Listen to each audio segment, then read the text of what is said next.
আসসালামু আলাইকুম everyone, welcome to my channel Pinki chef table. গাজর তো সারা বছরই পাওয়া যায়, কিন্তু শীতের এই মৌসুমটার মধ্যে কিন্তু অন্যান্য সব সবজির পাশাপাশি গাজরটাও প্রচুর পরিমাণেই বাজারে দেখা যায়। আর সব সবজির মধ্যে কিন্তু গাজরটা খুবই কালারফুল। গাজর যেমন কালারফুল তেমন কিন্তু পুষ্টিগুণেও ভরপুর। বাচ্চাদের জন্য একটা পারফেক্ট ভেজিটেবল এই গাজর। অনেক বাচ্চারা গাজরটা খেতে চায় না।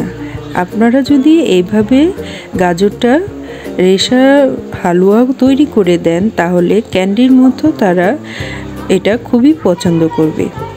ছোট বড় সবার পছন্দের এই গাজরের হালুয়াটা কিভাবে রান্না করতে হয় চলুন দেখে নিই। আমার ভিডিওগুলি ভালো লাগলে প্লিজ লাইক শেয়ার করে দিবেন এবং নতুন বন্ধুরা প্লিজ সাবস্ক্রাইব করে সাথে থাকবেন।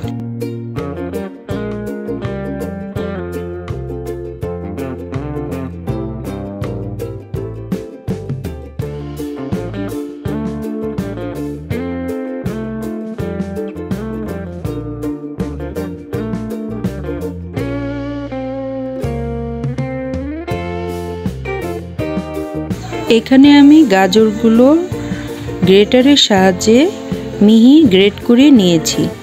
আমি আধা কেজি পরিমাণ গাজরের রেশা হালুয়াটা তৈরি করছি।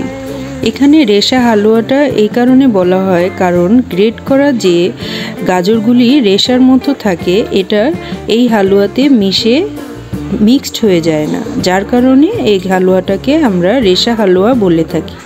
আপনারা কারা কি নামে বলেন অবশ্যই কমেন্ট করে জানাবেন।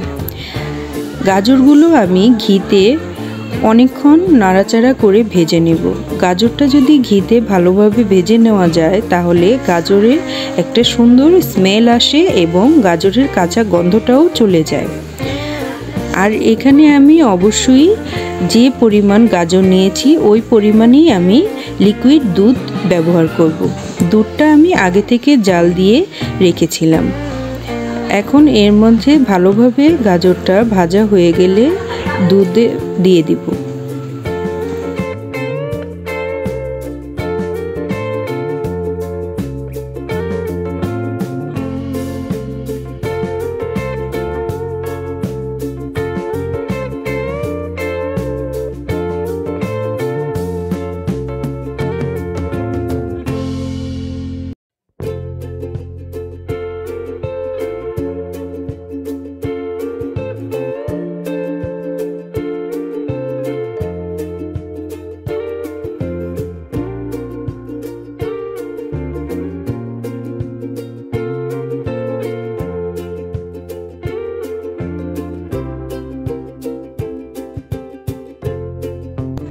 গাজরটা দুধের মধ্যে 70% সিদ্ধ হওয়ার পর এর মাঝে আমি এখন পরিমাণ মতো চিনিটা দিয়ে দিব।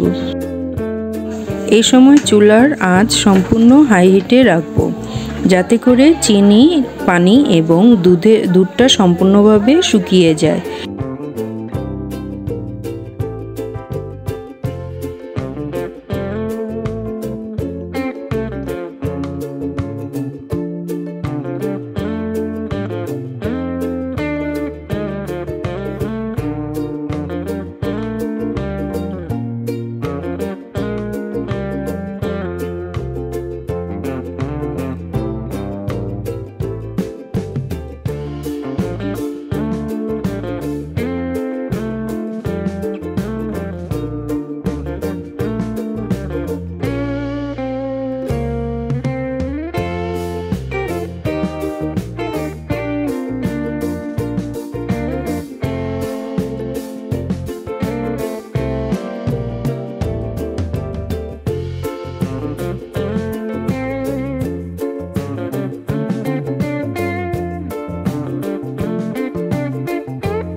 দুধটা শুকিয়ে গেলে যখন গাজরের থেকে তেলটা ছেড়ে দিবে তখন আরও কিছুক্ষণ নাড়াচাড়া করে উপরে পরিমাণ মতো অল্প একটু ঘি দিয়ে দিব। দিয়ে আরও কিছুক্ষণ নাড়াচাড়া করে যখন দেখব যে গাজরটা তেল ছেড়ে দিয়েছে তখন নামিয়ে নিজের পছন্দ মতো বাদাম কিশমিশ দিয়ে পরিবেশন করে নিব মজাদার রেশা গাজরের হালুয়া।